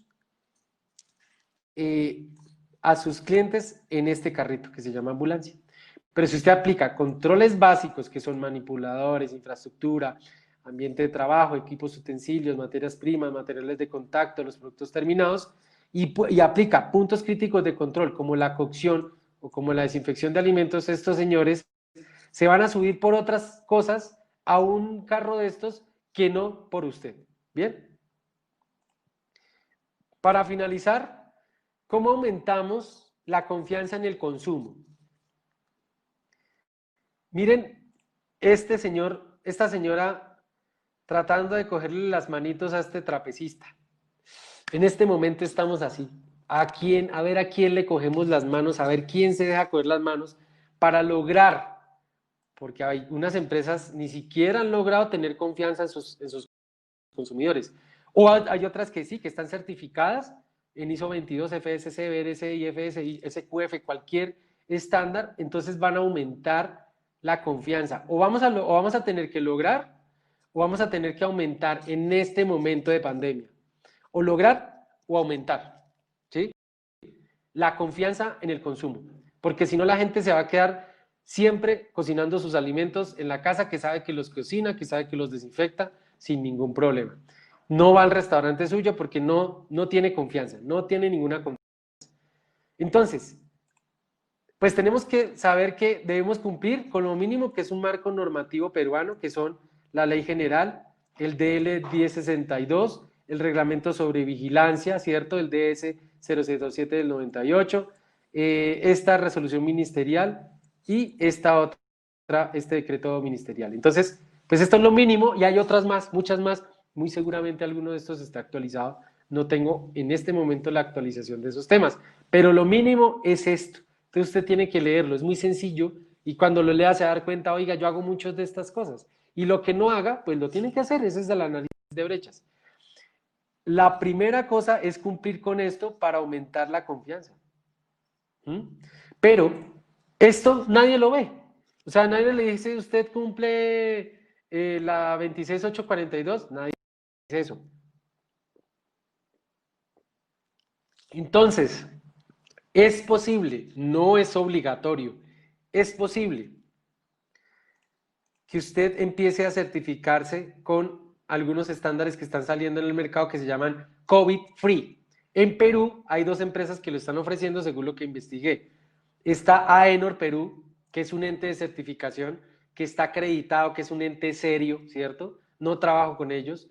Es un ente español, pero que tiene oficinas en Perú.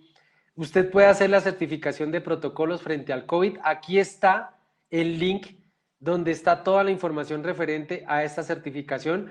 Y esta certificación usted la puede pegar, usted la puede colocar en sus plataformas virtuales, la puede enviar a quien quiera. Entonces, ahí aumentamos más la confianza, ¿no? Y este ente, no lo conozco, él sí ofrece una certificación COVID-free, ¿cierto? Entonces, lógicamente, seguramente, ¿qué requisitos auditan? Auditan las resoluciones ministeriales o los requisitos legales que salieron con esta emergencia en Perú y que dan los protocolos para los diferentes tipos de empresas. Seguramente ustedes tienen uno o dos o tres que cumplir. Entonces van y tienen que cumplir con estos, los van a auditar para ver si les dan el certificado. Yo aquí en Colombia soy auditor de una empresa de certificación que certifica COVID-Free aquí en Colombia sobre un decreto que es el 527 para empresas de alimentos, hoteles, aviones y empresas de turismo. Entonces, yo voy y hago estas auditorías sobre este requisito legal, que básicamente es aplicar esos pasos y esos protocolos, y doy un concepto al ente de certificación que, por favor, emita una certificación COVID-free. Lógicamente, vamos subiendo el nivel. Buenas prácticas de manufactura, usted también debería ya certificarse en BPMs, que es lo mínimo. Eso ya debería usted haberlo hecho, ¿cierto? Debes cumplir la normatividad legal que te mencionaba acá, ¿cierto? Pero adicionalmente debes cumplir también este requisito del Códex Alimentarios porque te lo van a auditar. Que básicamente, la primera parte, no el anexo, no el anexo. El anexo es para HACCP. Esto tiene un anexo. Esto tiene un anexo. Cuando usted se va a certificar, solamente le auditan lo que está en este documento, más no el anexo, ¿cierto? Con estas dos cosas, usted cumplida, se puede certificar en BPMs. Vienen entes de certificación. Inalca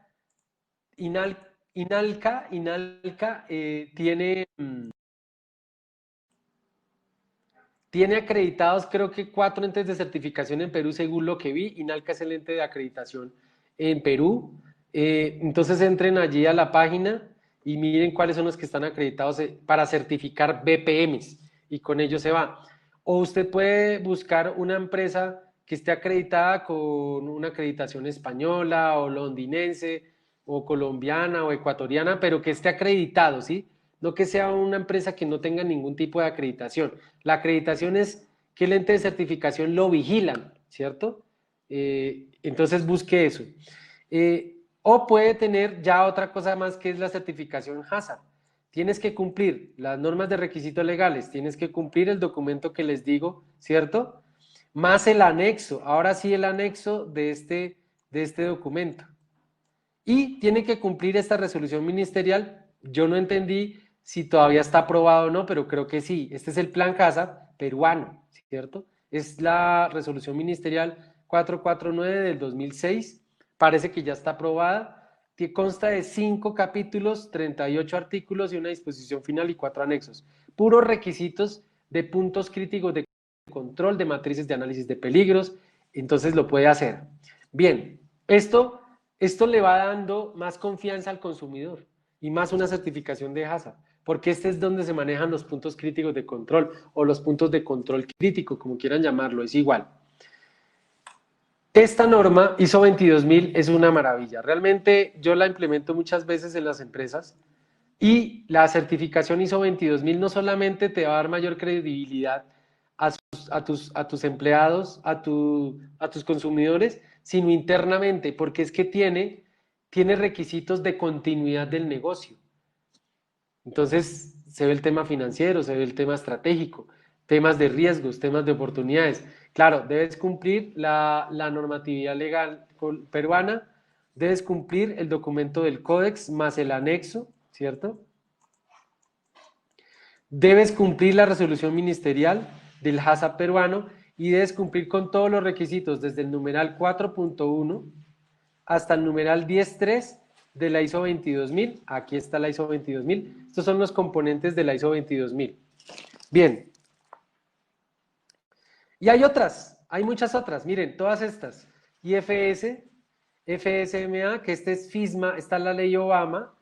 Esta es la ley que usted tiene que implementar cuando exporta a Estados Unidos. Esta es la que tiene que implementar cuando exporta a Reino Unido o a Londres, ¿cierto? Esta es SQF, está Global Gap, que todas son certificaciones. Esta certificación específicamente es para producción primaria, para frutas y verduras, con respecto a certificaciones de cultivo, certificaciones de producción primaria. Bueno, muchísimas gracias, muy amables. Hemos ya hablado 1 hora y 45. Tenemos aproximadamente 45 minuticos para preguntas. Espero pues que les haya servido esta información de algo. Si tienen dudas, acuérdense que a través de Orbis podemos hacer sus cursos de la manera que ustedes quieran, en temas específicos inclusive. No entiendo muy bien cómo hacer una matriz de riesgos. Oiga, en ISO 22000, no sé cuál es la diferencia entre un PPR, un PPR o un PCC, cómo cierra una no conformidad, las acciones correctivas. Oiga, ¿qué es esa diferencia entre riesgos y oportunidades y peligros de inocuidad? Cualquier necesidad que usted tenga la podemos solucionar a través de Orbis, a través de nosotros, de personas competentes, de personas que estamos en el mercado haciendo esto hace mucho tiempo, ¿cierto? Entonces, siempre estaremos atentos a lo que ustedes necesiten. Bien, pueden hacer sus preguntas a través del chat o pueden hacer sus preguntas a través, no sé si tengamos Facebook Live hoy, o pueden hacer sus preguntas también pueden abrir sus micrófonos, creo, y pueden hacer sus preguntas así.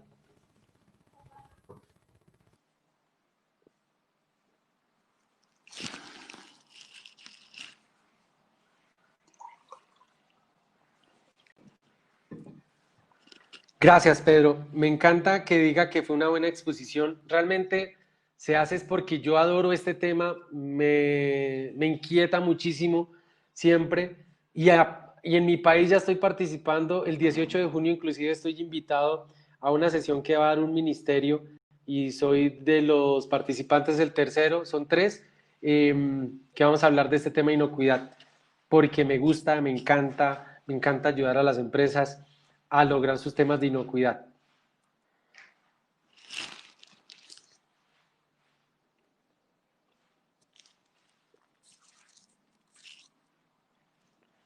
Bien, también se las pueden hacer al chat de Julio. Aquí tenemos una pregunta. En esto de la pandemia, ¿qué tanto asegura que evitemos la propagación del COVID?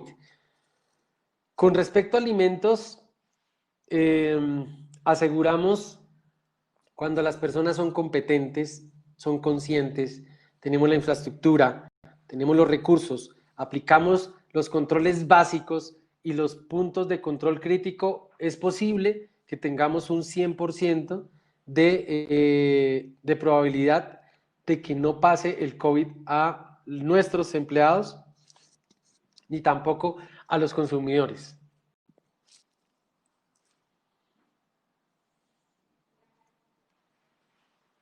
¿Qué otras preguntas tenemos? Acá tengo anotada una pregunta, Fabián. Sí, señor. Es que respecto acá, por ejemplo, en Perú, todos los insumos vegetales que vienen generalmente de la zona de sierra, ¿cómo estas técnicas hacen que aseguremos la inocuidad o el cuidado de esa producción que nosotros no hemos tenido mayor injerencia y generalmente no ha habido una trazabilidad, no hay una certificación al respecto? Bien, definitivamente esto es como ir a la ciega cuando tu proveedor no es de confianza y no sabes qué está haciendo el proveedor. Y es muy difícil porque en el tema de frutas y verduras en producción primaria, la obtención es con aguas no potables, en terrenos que no son aptos para cultivo y con programas de fertilización y fumigación que exceden en todas las concentraciones los productos químicos. Entonces, lo primero, pues lógicamente, es poder contar con un proveedor medianamente responsable o responsable.